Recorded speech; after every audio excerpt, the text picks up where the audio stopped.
ایک اگلی تاریخ دی ہے۔ تو نواز شریف کی وطن واپسی کی راہیں ہموار کی جا رہی ہیں، اور وہ کیوں پاکستان واپس لائے جا رہے ہیں یا ممکنہ طور پر وہ کیوں واپس آ رہے ہیں، تو اس کا ایک ہی مقصد ہے کہ وہ حکومت کرنا چاہتے ہیں پاکستان پر۔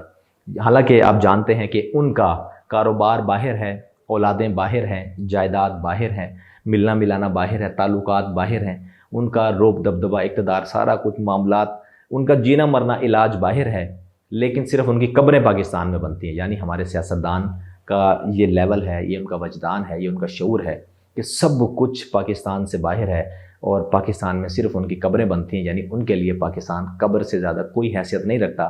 اس کے باوجود بھی وہ زندہ 25 کروڑ عوام پر حکومت کرنا چاہتے ہیں۔ اسی مقصد کے لیے ظاہر ہے نون لیگ، اسی مقصد کے لیے ظاہر ہے شہباز شریف، حمزہ شہباز، مریم نواز صاحبہ اور خود جناب محترم نواز شریف صاحب اس تگ و دو میں ہے کہ راہیں ہموار ہوں، پاکستان آئیں، الیکشن جیتیں۔ الیکشن صرف وہ ایک بنیاد پر جیت سکتے ہیں کہ اچھی کیمپین ہو۔ اچھی کیمپین صرف ایک بنیاد پر ہو سکتی ہے کہ وہ اپنا بیانیہ یا اپنا چورن بیچ سکیں، اور اپنا بیانیہ، اپنا چورن وہ کیسے بیچیں گے کہ آلریڈی یہاں پر ایک بیانیہ مضبوط ہے جس کو ہم حقیقی آزادی کا بیانیہ کہتے ہیں، اور وہ بیانیہ ہے قیدی نمبر 804 کا، جو اس وقت اٹک جیل کی ایک بیرک میں موجود ہے، جس کو ہم کہتے ہیں جناب محترم عمران خان صاحب۔ عمران خان صاحب کا جو نظریہ ہے، عمران خان صاحب کا جو بیانیہ ہے، وہ اتنا مضبوط ہے کہ وہ عوام کے ذہنوں سے نکل کر، عوام کی عقلوں سے نکل کر، عوام کی روحوں میں شامل ہو چکا ہے، اور اس وقت ایسا لگتا ہے کہ پاکستان کی جو عوام ہے اس میں جو ان کے جسم ہیں ان میں خون بن کر اس کا بیانیہ دوڑ رہا ہے۔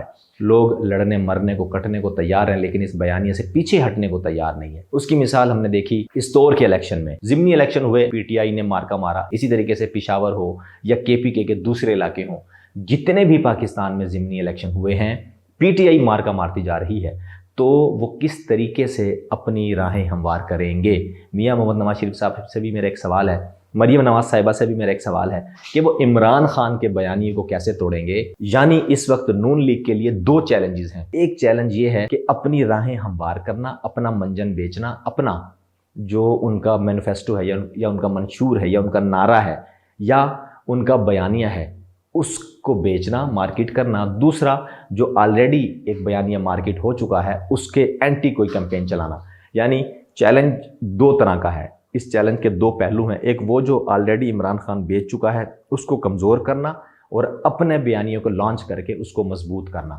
یعنی ان کے لیے پاکستان کی جو سیاسی راہیں ہیں، یہ پاکستان کی جو سیاست ہے، یہ پاکستان کی جو زمین ہے، وہ ہموار نہیں ہے۔ پہلے اس کو نیوٹرل کرنا پڑے گا۔ پہلے آلریڈی جو بیانیہ موجود ہے مارکیٹ میں، اس کو ختم کرنا ہے، اس کو نیوٹرل کرنا ہے، اس کو دبانا ہے، پھر اپنا بیانیہ لانچ کرنا ہے۔ یہ بہت بڑا چیلنج ہوگا میاں محمد نواز شریف صاحب اور نون لیگ کے لیے، اور ممکنہ طور پر پوری پی ڈی ایم کے لیے۔ حالانکہ پی ڈی ایم میں جو دوسرا مورا کہلاتا تھا جناب آصف علی زرداری صاحب، وہ خود اتنے کمزور ہو چکے ہیں کہ ان کو پنجاب میں تو بڑی دور کی بات ہے جہاں پر وہ جڑیں کاٹنے کی کوشش کر رہے ہیں، سندھ میں بھی ان کو اب کہیں جگہ نہیں ملنی چھپنے کی۔ اور مولانا فضل الرحمان جو ایک طرح سے سیاست تو ایک طرف رہ گئی، وہ ایک پریشر گروپ کے طور پر ہمیشہ سامنے آتے ہیں، اب ان کا شاید وہ پریشر یا روب اور دبدبہ بھی نہ رہے۔ یعنی ان کو ممکنہ طور پر اب تک تو اپنی منہ کی کھانی پڑ رہی ہے، تو شاید اسی وجہ سے یہ اب آخری، بالکل آخری، جیسے اگر آپ نے شطرنج کھیلی ہو تو اس کے اندر بے شمار چال ہوتی ہیں، بے شمار مہرے ہوتے ہیں، بے شمار معاملات ہوتے ہیں۔ اب پاکستان میں جو سیاست کی بساط بچھی ہے، جو سیاست کی بازی بچھی ہوئی ہے، اب اس کی جو چالیں ہیں، بس وہ آخری چالیں ہیں جو ایک عام آدمی کو بھی سمجھ آ رہی ہیں، بالکل واضح ہیں، جو سمجھنا چاہتا ہے ان کے لیے، کہ اب آخری چالوں میں صرف یہی خواتین رہ گئی ہیں کہ کس طریقے سے بشرا بی بی کو عمران خان کے پاس پہنچایا جاتا ہے اپنا پیغام دے کر کے ڈیل کی صورت میں۔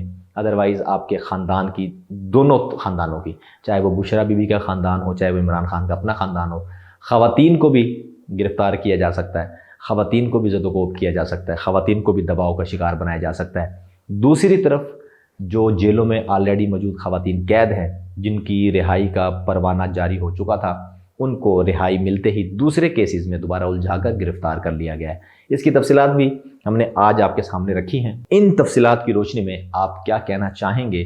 کیا واقعی پی ٹی آئی کی جو خواتین ہیں وہ میرٹ پر گرفتار ہیں، یا وہ میرٹ پر رہا کروائی گئی تھیں، یا وہ میرٹ پر دوبارہ جب گرفتار ہوئی ہیں، آخر ان کا میرٹ کیا ہے؟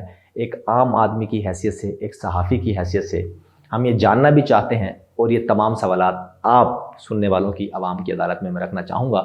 آپ اپنی قیمتی رائے کا اظہار اس حوالے سے لازمی نیچے موجود کمنٹ باکس میں لکھ کر ہم تک پہنچائیے گا کہ یہ کیا وجوہات ہو سکتی ہیں۔ اور دوسرا پہلو جو میں نے آج اس ولاگ میں آپ کے سامنے رکھنے کی جسارت کی ہے کہ نون لیگ کے بیانیے کو مضبوط بنانے کے لیے یہ تمام راہیں ہموار کی جا رہی ہیں، کیونکہ ممکنہ طور پر سننے میں یہ آ رہا ہے ذرائع کے مطابق کہ ممکنہ طور پر اگلی حکومت نواز شریف اور اہل عیال یعنی آل شریف کو سونپنے کا پلان بنایا گیا ہے۔ اس کے لیے یہ تمام راہیں ہموار کی جا رہی ہیں۔ اس کے لیے جو 2 چیلنجز میں نے آپ کے سامنے رکھے ہیں کہ نون لیگ کو درپیش ہوں گے، ایک یہ کہ آلریڈی بیانیے جو عمران خان اپنا مضبوط بنا چکے ہیں اس کو توڑا جائے، کمزور کیا جائے، دبایا جائے، ختم کیا جائے، راہیں ہموار ہوں گی، زمین نرم ہوگی، پھر ایک نئے بیانیے کا اس زمین میں بیج بویا جائے گا، پھر اس کی کونپلیں پھوٹے گی اور اس کا پودا نکلے گا اور وہ پروان چڑھے گا۔ آخر یہ اونٹ کس کروٹ بیٹھے گا؟ میں نے دونوں صورتحال آپ تمام سننے والوں کے سامنے رکھنے کی کوشش کی ہے۔ اگر آپ اس سے متفق ہیں تو بھی بتائیں، اگر آپ غیر متفق ہیں لیکن اگر آپ کے پاس کچھ دلائل ہیں تو خوبصورتی یہی ہے کہ آپ دلائل کی روشنی میں اپنی قیمتی رائے کا اظہار نیچے موجود کمنٹ باکس میں لکھ کر ہم تک ضرور پہنچائیے گا۔ اور اس امید کے ساتھ اختتام کرتے ہیں کہ اللہ تبارک و تعالیٰ ہم سب پر اپنا خاص رحم و کرم فرمائے، اللہ تعالیٰ پاکستان کی خیر فرمائے۔ دوستو، پاکستان سٹوری سے فی الوقت اتنا ہی۔ مجھ کامران خان کو دیجیے اجازت۔ اللہ حافظ۔